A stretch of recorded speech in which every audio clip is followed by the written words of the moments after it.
My uncle from Arizona was absolutely convinced he could spend his summer vacation at the beach without leaving the state. He said he discovered a secret ocean in Arizona that the government doesn't talk about. When we asked where, he pulled up a photo of Lake Havasu. "That's just a lake," I told him. He laughed and said, "No, look how big it is. You can't see the other side. That's not a lake, that's the Pacific." When I explained that the Pacific Ocean was hundreds of miles away and that Lake Havasu was man-made, he said, "You've been brainwashed. They call it a lake so they don't have to deal with beach permits." He even bought snorkeling gear. At Mount Rushmore, I overheard a father giving his son an enthusiastic history lesson. He pointed at the sculptures and proudly said, "And that's Abraham Lincoln, our first president. He discovered America and built the White House by hand." The son asked who the other three men were. The father replied confidently, "Oh, those were his vice presidents. Washington, Jefferson, and Roosevelt, they all worked together." A nearby ranger tried to gently correct him, but the man doubled down. "Buddy, I teach history at my kid's school. I know what I'm talking about." He was wearing a history buff t-shirt. On a flight to Anchorage, a man asked the flight attendant if they would be accepting US dollars when they landed. When told that Alaska is part of the United States, he looked confused. "Yeah, I know it's technically a state," he said, "but it's all snow and mountains. They must have their own money system up there. Maybe polar credits or something." The flight attendant explained that it uses US currency like every other state. He whispered, "Okay, but I'm still bringing some Canadian cash, just in case." At a family barbecue, my cousin proudly announced that he had become a libertarian. When asked what that meant, he said, "It means I don't believe in roads. The government shouldn't control transportation." My aunt blinked. "So, how do you plan to get to work?" He shrugged. "I'll use the roads we already have, but no new ones should be built. If people want new roads, they can build them together. That's freedom." Later, he got stuck in traffic and blamed government roads for being too crowded. A woman I knew was preparing for a trip to Las Vegas and was genuinely nervous. She said, "I've been practicing Spanish on Duolingo so I can communicate when I get there." When I told her people in Las Vegas mostly speak English, she said, "But it's in Nevada, and that's right next to Mexico. So everyone must speak Spanish there, right?" She came back from her trip disappointed. "I didn't get to use my Spanish once. Everyone was speaking American." At work, our manager was setting up a meeting with offices in New York and Hawaii. He scheduled it for 9 a.m. Eastern Time. When the Hawaii office replied that would be 3 a.m. for them, he emailed back, "That's not possible. There's only a 3-hour difference across the country. I learned that in school. Just wake up earlier." He later tried to argue that Hawaii should just pick a normal time zone like everyone else. My uncle from Michigan once told me he was saving up for a deep-sea fishing trip on Lake Superior. He planned to finally catch some sharks, and maybe even a small whale. When I told him the Great Lakes are freshwater, he didn't believe me. "They're too big to be lakes," he said. "The ocean just runs underneath, that's why they're called great." He genuinely thought the lakes were connected to the Atlantic through underground tunnels. A friend from California was thrilled to visit New Orleans for the first time. After landing, she called me, confused. "It's so weird," she said. "I thought everyone here would be speaking French, but they're just talking funny English." She said she asked a street vendor where the Eiffel Tower was and he laughed. "I guess it's in another part of the city," she said. "Maybe near the river?" She still insists New Orleans is like a little Paris that lost its accent. At a family reunion, my cousin stared at a US map on the wall and asked, "So where exactly is North America?" Someone pointed at the entire map and said, "You're looking at it." He frowned. "No, that's the United States. North America's somewhere above Canada, right?" We tried to explain that the US is part of North America.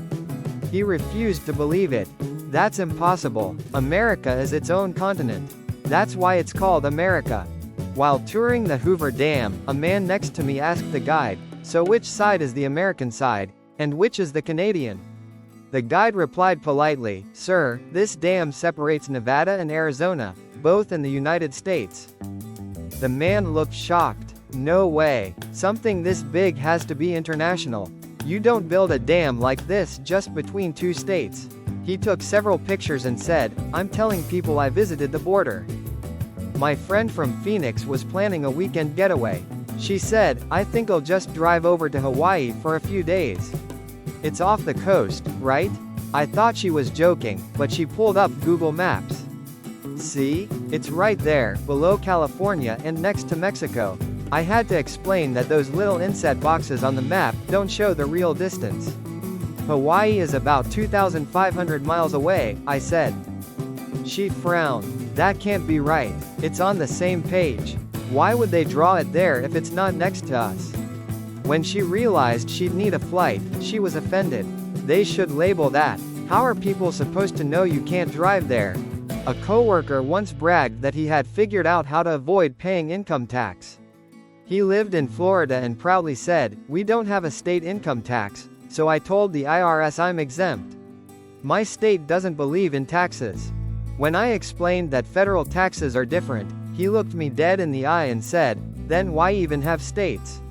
I didn't vote for the federal government. He got audited 6 months later. He still insists it was revenge for standing up for states' rights. My sister works as a park ranger in Yellowstone. One summer, a tourist approached her and asked, "When do you guys turn on Old Faithful?" She thought he was joking. He wasn't. "I saw it erupt earlier," he said. "It's amazing. So, when's the next show? We have dinner reservations at 7, so can you make it go off before then?" She explained it's a natural geyser, not something controlled by valves. He sighed, disappointed. "That's such a missed opportunity. Disney would have done it better." At a party, a woman told me she'd just visited the capital of Washington. I assumed she meant Olympia, but she said, "No, Washington, D.C. You know, the capital city of the state of Washington." I explained that D.C. is on the East Coast. She blinked. "No, that wouldn't make sense.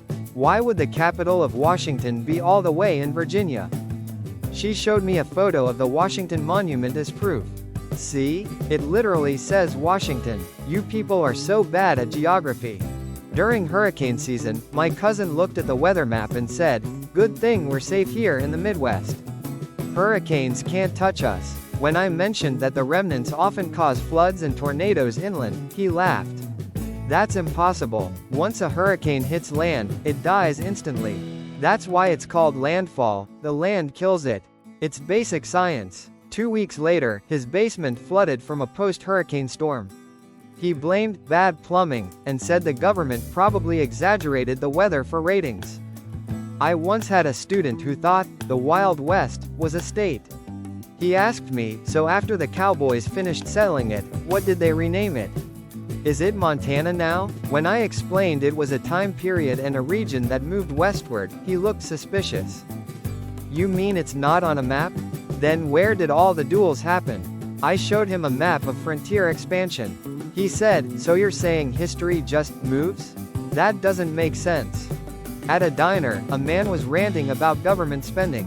He said, "I'm tired of my taxes going to NASA. We haven't even explored our whole country yet." Someone asked what he meant. He said, like, "Has anyone actually been to North Dakota? Or Wyoming? We should send explorers there before Mars." He was completely serious. When told that millions of people live there, he said, "Yeah, but do we really know what they're doing? Could be hiding stuff." A woman once told me her favorite historical story: how George Washington rang the Liberty Bell to warn everyone the British were coming. She described him in a bell tower, frantically ringing as soldiers marched through Philadelphia. When I told her that never happened, and that the bell was rung years later to celebrate independence, she looked betrayed. "So what was the point of it then?" she asked. When I said it was symbolic, she sighed. "Figures. Everything's fake news these days." My neighbor once called me in a panic after getting his paycheck. "Who the hell is FICA?" he shouted. "And why is he taking my money?" I explained it was the Federal Insurance Contributions Act, the part that funds Social Security and Medicare. He said, "I never signed up for that. That's theft." I'm calling my congressman to get this guy arrested." A week later, he told everyone he took care of the FICA situation. His paycheck looked the same, but he claimed victory anyway. At a museum in D.C., I overheard a man confidently explaining to his date that the Smithsonian was founded by the great explorer John Smithsonian. He gestured proudly at the exhibits. He discovered all this stuff himself, real Indiana Jones type. Then he built this place to store it. When his date asked if he meant James Smithson, the English scientist who funded it, he waved her off. Don't believe everything you read. The guy's name's right on the building. Smithsonian. Case closed.